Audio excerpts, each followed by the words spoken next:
Bonsoir, mesdames et messieurs et mesdemoiselles. Qu'est-ce qui se passe en RDC?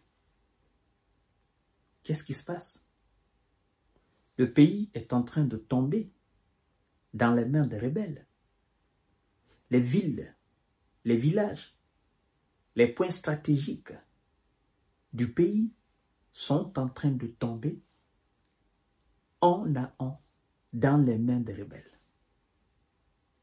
Oui, c'est une nouvelle localité qui vient de tomber dans les mains des rebelles. Et il s'approche dangereusement de l'aéroport stratégique de la capitale de la province du Sud Kivu, qu'on appelle Bukavu. Et le président de Malawi vient d'ordonner à ce que ces forces qui sont là pour le maintien de la paix soient rapidement retirées. Parce que lui, il a compris ce qui se passe là. La ministre des Affaires étrangères fait une demande auprès de l'Union européenne. Et le porte-parole du gouvernement congolais fait une autre déclaration débile. Les ONG sur place font aussi des déclarations débiles. Vous voyez ce que je vous disais hier, quand je disais que l'État est profondément malade, que l'État est infiltré du sommet, de la tête jusqu'au sommet. C'est inimaginable, en un temps record, que l'envahisseur soit capable de prendre des villes, des villages, des localités stratégiques aussi facilement comme ça, s'il n'y avait pas de défaillance totale, inexpliquée à l'intérieur de l'État. Je crois que on voit les 2 345 000 km² comme grand. Mais en réalité, ce qu'on vient d'assister là, ça nous prouve qu'il n'y a rien sur les 2 345 km². Il n'y a absolument rien. Il n'y a pas d'État. C'est qu'au Congo, il y a une terre, mais il n'y a pas d'État. Il n'y a pas d'État. Même les États fantoches ne marchent pas, ne fonctionnent pas de la sorte. Monsieur Tshisekedi, donc, c'est ça votre réponse rigoureuse? C'est la honte, mesdames et messieurs. Je suis révolté. Je suis dépassé par la faiblesse, par la défaillance, par la nonchalance, par la peur, par l'incapacité, par le manque de vision des décideurs de la RDC. Voyons voir dans les détails, s'il vous plaît. Il est de mon devoir de vous informer. Sinon de telles informations, tellement que c'est-à-dire, la manière dont je suis là, j'aurais mis de côté. Parce que parler même de ce sujet-là, ça me ronge le cœur. Mais je suis obligé de vous informer. S'il vous plaît, partagez cette vidéo pour que ça tombe dans de bonnes oreilles. Continuez à vous abonner à notre chaîne YouTube Kanté JV Journal de Vrai et activez la cloche de notification. Continuez aussi à vous abonner à notre page Facebook, le géopolitologue.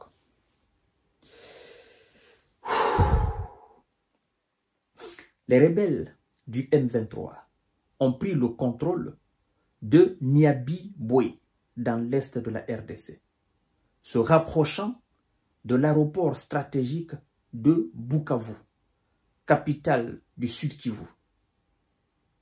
Selon les informations que nous avons aujourd'hui à notre possession. Le président, écoutez bien, le président du Malawi, Lazarus Chakwera, a ordonné de lancer les préparatifs en vue de retirer les troupes de son pays déployées en République démocratique du Congo dans le cadre de la force de maintien de la paix de la communauté de développement de l'Afrique australe. SADC. Pourquoi il le dit? Parce que il a compris que ceux qui sont là, ils sont faibles. Ceux qui sont là, en fait, il y a une terre, il y a un territoire, mais il n'y a pas un État. Donc ça ne sert absolument à rien de venir se battre pour une paix, sachant très bien que l'État n'existe même pas sur cette terre-là. Si on perd des soldats là, on les aurait perdus pour rien. Donc, il faut retirer mes troupes. C'est ce que ça signifie. C'est-à-dire, on ne voit pas dans les actions des forces armées congolaises un sursaut d'orgueil. Pour que les gens vous aident, il faut que vous montrez d'abord la voie aux gens. Mais si vous-même, vous êtes zéro, vous êtes néant, vous êtes nul, vous ne faites absolument rien pour encourager les autres, qu'est-ce qu'ils font? Ils retirent leur force. C'est ce qu'on est en train d'assister. Le ministère des Affaires étrangères de la RDC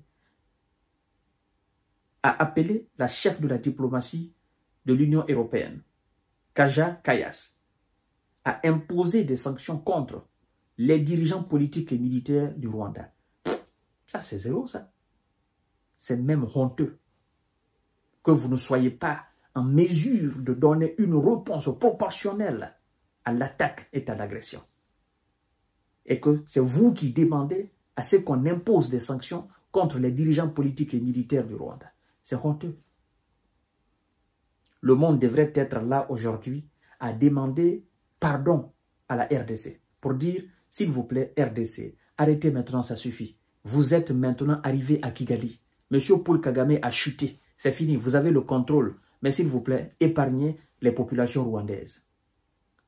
C'est ce que le monde devrait être censé, c'est-à-dire le monde devrait être là aujourd'hui à plaider la cause de la population rwandaise.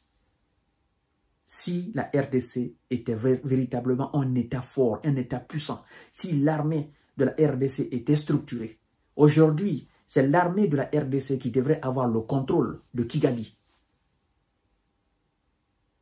Et ça aurait été une réponse proportionnelle à l'attaque.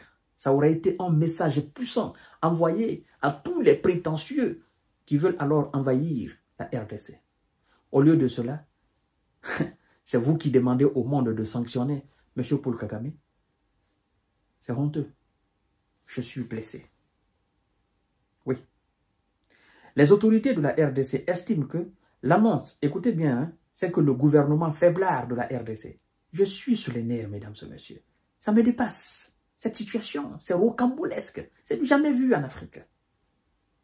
Les autorités de la RDC estiment que l'annonce par les rebelles d'un cessez-le-feu à partir du 4 février est un stratagème. Le porte-parole du gouvernement, Patrice Mouyaya Katembwe, a fait cette déclaration suite aux informations concernant une nouvelle offensive lancée ce matin par le groupe armé M23 et l'armée rwandaise. C'est pas idiot, ça. C'est sincèrement idiot. Les rebelles vous disent, nous allons faire un cessez-le-feu. Et vous vous fiez à ces informations-là. C'est trop bas. C'est vous qui devez dire, ok, nous allons imposer un cessez-le-feu. Parce qu'on a chassé les rebelles. On a pris Kigali. Maintenant, ça suffit. Il n'y a plus de militaires. On a démilitarisé le Rwanda. Il ne reste que les populations civiles. On ne touche pas aux populations civiles. On a démilitarisé. On a aujourd'hui le contrôle total de tous les camps militaires et de toutes les bases militaires, n'est-ce pas, du Rwanda. Nous contrôlons l'aéroport international de Kigali. On a le contrôle, on a le monopole partout au Rwanda. Donc, faisons un cessez-le-feu, n'est-ce pas, voilà, pour permettre à la population de vivre dignement. Ça devrait être la position de Kinshasa aujourd'hui. Kinshasa devrait être à Kigali. Dans les conditions normales, aujourd'hui, là, je vous dis, c'est les militaires congolais qui devraient être aujourd'hui les patrons, les nouveaux patrons de Kigali. Si l'armée congolaise était une armée efficace, si elle était forte, si l'État congolais était véritablement un État en profondeur, si c'était quelque chose de structuré, quelque chose de réel. En fait, aujourd'hui, au niveau de toutes les frontières de Rwanda, c'est l'armée congolaise qui devrait avoir aujourd'hui le monopole de toutes les frontières. Je ne sais pas si vous comprenez ce que je suis en train de dire. Je veux parler d'une démonstration de puissance de l'armée congolaise.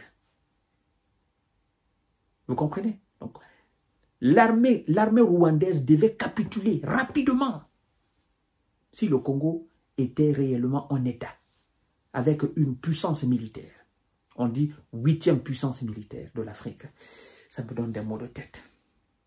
Et c'est vous vous fiez au cessez-le-feu des rebelles. Et vous dites après c'est un stratagème. Vous ne savez pas que c'est un stratagème.